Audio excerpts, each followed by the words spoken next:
Welcome back to my YouTube channel. तो आप देख रहे हैं एक्सप्लोर यूके विद मुअज्जम। तो आज मैं आपको बताने जा रहा हूँ इनोवेटर फाउंडर वीज़ा के बारे में, क्योंकि इस वीज़ा के बारे में सोशल मीडिया के ऊपर बहुत ज़्यादा आजकल शोर मचा हुआ है और लोग जानना चाह रहे हैं कि ये वीज़ा एक्चुअली है क्या और कैसे वो इस वीज़ा के थ्रू वो सेटलमेंट कर सकते हैं यूके में, और कैसे आप अपना फ्यूचर सिक्योर कर सकते हैं। और मैं आज आपको इस वीडियो में complete step by step guide करूँगा कि ये वीज़ा एक्चुअली है क्या और इसका एलिजिबिलिटी क्राइटेरिया क्या है, और आप इंडोर्समेंट बॉडी से कैसे लेटर ले सकते हैं और इसकी टोटल कॉस्ट कितनी आएगी। मैं आपको सब इस वीडियो में गाइड करने वाला हूँ और आपने मेरी वीडियो को एंड तक देखना है। अगर मेरी वीडियो आपको अच्छी लगे तो इसको लाजमी लाइक करना है, शेयर करना है और मेरे चैनल को सब्सक्राइब करना है।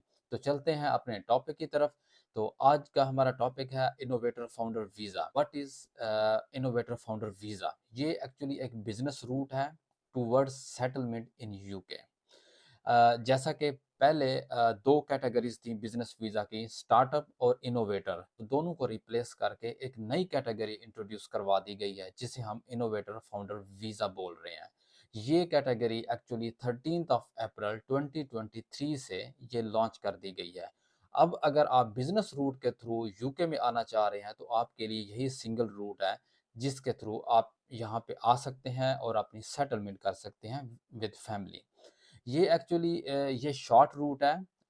3 साल के बाद आप आईएलआर की तरफ जा सकते हैं, आप अपनी सेटलमेंट कर सकते हैं यूके में। कि इस वीज़ा कैटेगरी के अंदर कुछ चेंजेस कर दी गई हैं। 50,000 पाउंड की जो रिक्वायरमेंट थी पहले जो आपने शो करनी होती थी, वो इस कैटेगरी में ख़त्म कर दी गई है। और दूसरा इसमें एक और चेंज कर दी गई है कि आप इस बिज़नेस के साथ-साथ यहाँ पर यूके में आप जॉब भी कर सकते हैं लेवल 3 की। बहुत बड़ा एडवांटेज दे दिया गया है लोगों को कि आप अपनी सेटलमेंट थ्रू बिज़नेस रोड आप इस कंट्री में कर सकते हैं। उसका एलिजिबिलिटी क्राइटेरिया क्या है? एलिजिबिलिटी क्राइटेरिया ये है कि आपकी एज 18 साल से ऊपर होनी चाहिए। आपने इसमें अपना प्रूफ ऑफ इंग्लिश भी देना है और आगे चल के मैं आपको एक्सप्लेन करता हूँ कि आप इसमें प्रूफ ऑफ इंग्लिश में क्या-क्या दे सकते हैं और कौन-कौन से कोर्सेज़ एक्सेप्टेबल हैं। एक आपने एंडोर्समेंट बॉडी से लेटर देना होगा साथ, और वो भी मैं आपको आगे चल के एक्सप्लेन करता हूँ कि आपने वो एंडोर्समेंट बॉडीज़ एक्चुअली हैं क्या और कैसे आपने वहाँ से लेटर लेना है और उनका क्राइटेरिया क्या है।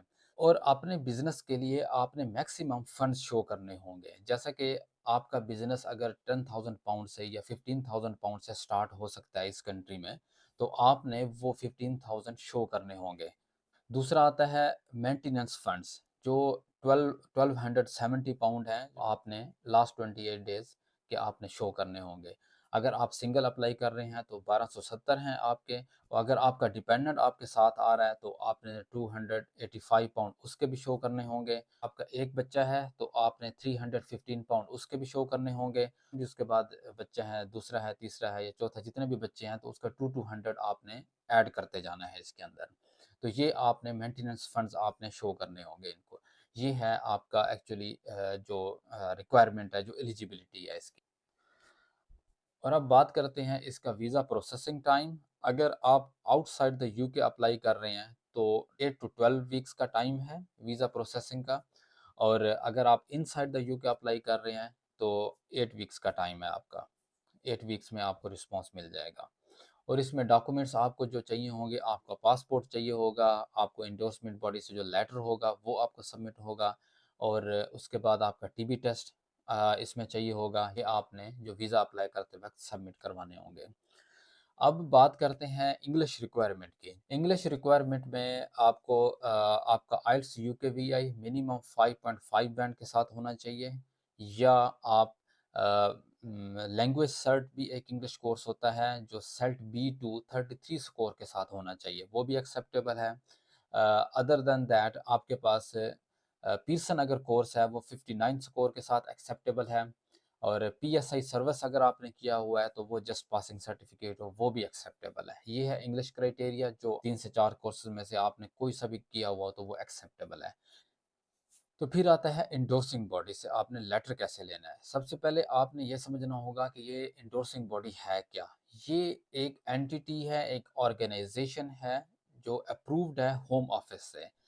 ये आपके और होम ऑफिस के बीच में एज़ अ ब्रिज के तौर पे काम करती है। जो भी आपने कम्युनिकेशन करनी है, जो भी आपने अपना इनिशियल जो बिज़नेस प्लान है, वो आपने एंडोर्समेंट बॉडी को बताना है और एंडोर्समेंट बॉडी जो है, वो होम ऑफिस के साथ कम्युनिकेट करेगी। जो पहले वाली कैटेगरीज़ थी स्टार्टअप और इनोवेटर वीज़ा, उसमें ये एंडोर्समेंट बॉडीज़ की तादाद बहुत ज़्यादा थी। मोर देन 100 एंडोर्सिंग बॉडीज़ थीं, जो कि अब रिड्यूस होकर सिर्फ़ 4 एंडोर्सिंग बॉडीज़ रह चुकी हैं।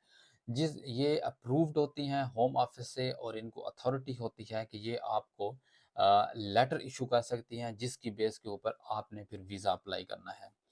और ये किस बेस के ऊपर या क्या क्राइटेरिया है जो ये बॉडीज़ देखकर आपको लेटर इश्यू करेंगी? 3 पॉइंट्स के ऊपर बेस करता है इनका क्राइटेरिया कि आपका बिज़नेस जो है, आपने जो बिज़नेस प्लान देने जा रहे हैं इसको, वो इनोवेटिव होना चाहिए, वाएबल होना चाहिए और स्केलेबल होना चाहिए।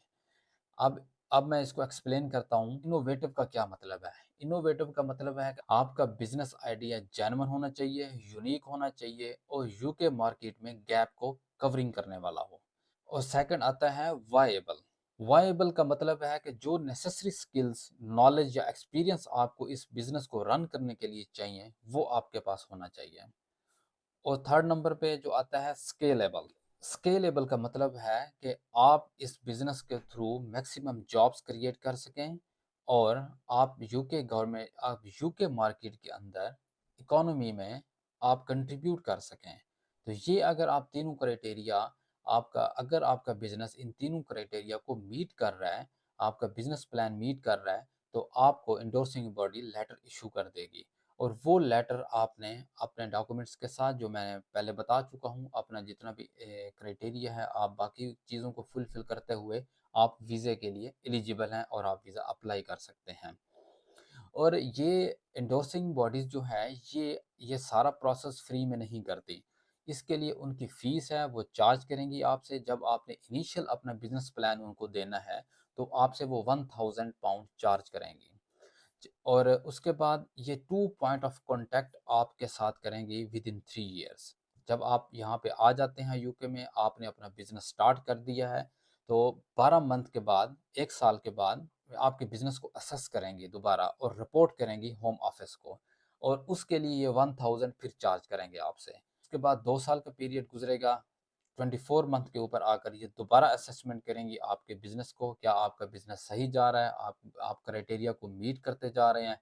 इस तमाम आपके तमाम बिज़नेस की रिपोर्ट और असेसमेंट जो है, ये दोबारा होम ऑफिस को रिपोर्ट करेंगी। और 3 साल के बाद ये आपको लेटर इश्यू करेंगे, उस लेटर की बेस के ऊपर आप आईएलआर अप्लाई कर सकते हैं। लेकिन वो उसी सूरत में हो सकता है अगर आप बिज़नेस क्राइटेरिया को मीट कर गए हों, जैसा कि जो कि होम ऑफिस की रिक्वायरमेंट है। अगर आप इस क्राइटेरिया को मीट नहीं कर सकते किसी भी सूरत में, या आपको कोई इश्यू हो जाता है, आप कोई इसको तमाम पॉइंट्स को जितने भी उनके टर्म्स एंड कंडीशंस हैं, वो आप पूरी नहीं कर सकते, तो आपको 2 साल का मज़ीद टाइम दिया जाएगा, आपको वीज़ा आपका एक्सटेंड हो जाएगा। आपने फिर इसको ट्राई करना है और उसको क्राइटेरिया को मीट करना है, और उसके बाद आप एलिजिबल हो जाएँगे आईएलआर के लिए यहाँ पर, जिसको हम यहाँ पर सेटलमेंट भी बोलते हैं यूके में। तो अब बात करते हैं ओवरऑल कॉस्ट के बारे में। इनिशियली आपने एंडोर्समेंट बॉडी को £1000 देना होगा। जब आपने स्टार्ट में अपना बिज़नेस प्लान देना है असेसमेंट के लिए एंडोर्सिंग बॉडी को, तब आपने £1000 उनको देना होगा।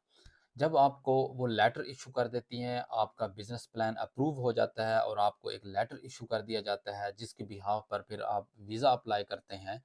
तो वीज़ा अप्लाई करते वक़्त अगर आप मेन एप्लीकेंट हैं, जस्ट आप खुद अप्लाई कर रहे हैं और आपके साथ आपकी फैमिली अप्लाई नहीं कर रही, यूके में मूव नहीं हो रही, तो आपके लिए जो वीज़ा फ़ीस है वो £1036 है, और आपका इंटरनेशनल हेल्थ सरचार्ज 1872 होगा, और ये 3 सालों के ऊपर डिवाइड करके वो डालते हैं।